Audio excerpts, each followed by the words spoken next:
thanks for joining us today on Euronews. We're talking about this huge anti-Russian rally that took place in Tbilisi. Do you understand what the protesters were angry about? I think that the reaction of the population is very natural, but I don't think that we should continue into that direction. What this country needs more than anything else is quietness and internal stability, because that's our real strength. There is a political problem with Russia, and everybody hopes that this will be solved one day. But meanwhile, Georgia is developing. Georgia has its own path towards European Union, and that is what is more important. So you've blamed Moscow for the unrest, suggesting a fifth column loyal to Moscow had stirred up the trouble.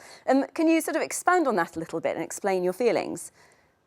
I think that in this country, and as in many other countries, there are attempts for destabilization, and that is something that we should be very wary about and be careful. It's very easy in a country like this to play on the feelings of the population and to agitate those feelings. Given the tensions with Moscow, how do you see Georgia's relationship with the EU developing? Well, that's our path. We have one perspective, one path, and that is European Union.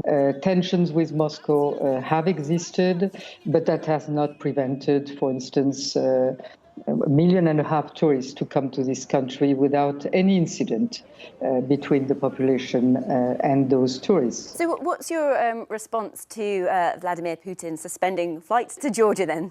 The response is that tourists should continue to come because they love Georgia, and politicians and leaders should solve the problems that are at the bottom of what has happened.